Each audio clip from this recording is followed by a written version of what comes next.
London is a map reader's paradise. To a trainee taxi driver, the maze must make sense. He has to know it all, personally.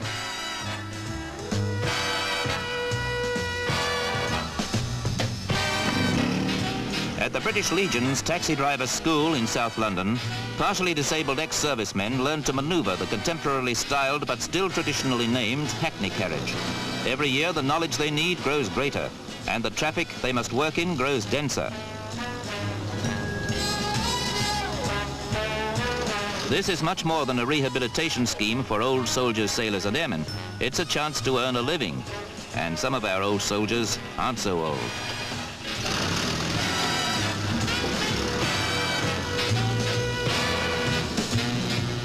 Traffic today makes no allowances for old soldiers or anyone else, nor do rising prices. And the Legion School costs money. The money is raised by remembrance. Some still remember in their own way. Most leave it to 1 week of the year to tribute the dead and contribute to the welfare of survivors and their dependents. The living must be nourished so they may blossom, like the carefully nurtured cacti that are the hobby of the Legion's president, Sir Oliver Leese, who explains the purpose of active remembrance. The work of the Legion is as important today as it ever was.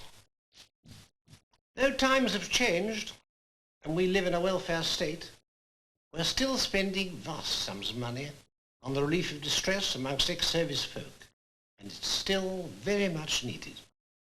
Everyone knows we look after the men of the First and Second World Wars, but it may surprise you to know that we're just as concerned about the young men who fought so well in Korea, Malaya, and of course Aden. The Legion is not just concerned with the past. Last year, we launched a big housing scheme for our aged comrades. We're providing university bursaries for ex-servicemen's children. And more exciting, we're sponsoring outward bound courses for boys and girls.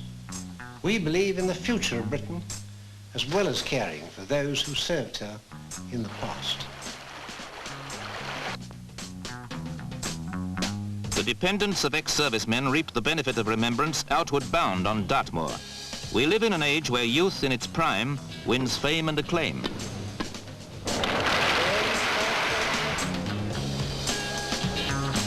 Others are content to carry on behind the scenes.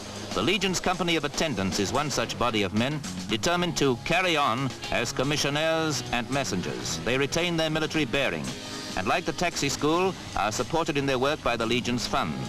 At the heart of the fund is the poppy, and the heart of the Legion's own productive power is at the Richmond Poppy Factory.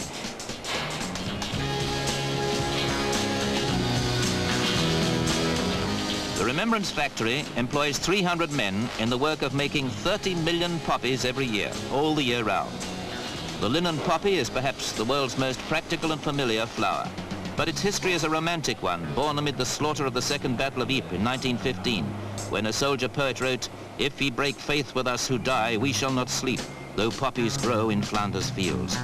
It was Earl Haig who saw to it that Flanders was not forgotten.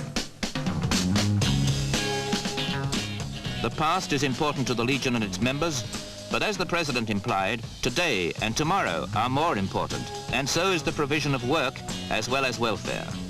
In the hills near Llanuwchllyn Wells, Breconshire, the Legion's Cambrian factory carries on a local tradition that makes money, the spinning and weaving of pure Welsh tweed, craftsman's work by any standards.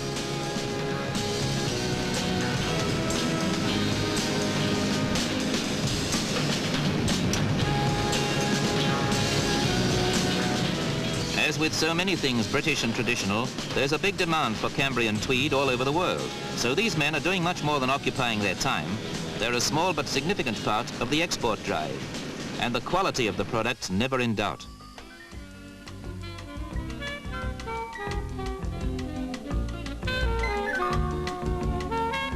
Teaching men new or traditional skills and giving them the opportunity to employ them has always been one of the Legion's stoutest aims. At the Legion's village factory, Maidstone, they're modern-minded enough to have found a way of quite literally making signs of the times.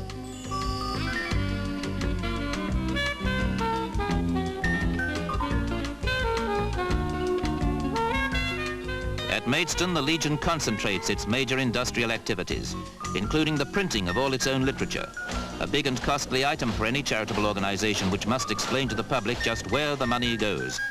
Women, servicemen's widows and other dependents add their own skills, including the simple, when you know how, art of getting the presents inside a Christmas cracker.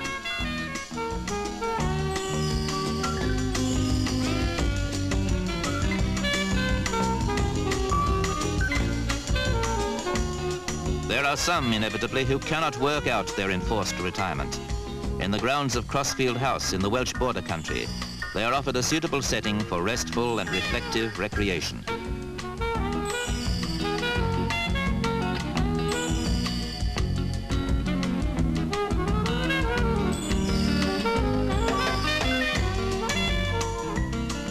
Crossfield is one of the Legion's residential country homes where pensioners can spend their time among old comrades, new friends and expert medical attention. There are other holiday homes, permanent residences, housing schemes, all financed from the Poppy Fund. Churchill Court is the most famous near Maidstone. Sir Winston took a great personal interest in this well-appointed house, and today film and TV stars like Jack Warner have a habit of dropping in, a compassionate courtesy to all those who would like to be remembered for what they are and need, rather than for what they did. As with any charity, the costs of welfare, rehabilitation, pensions, grants, bursaries and administration all add up and go up. £1.5 million is needed this year, and even in our well-provided welfare state, the private act of charity is a cherished institution which always hits the spot.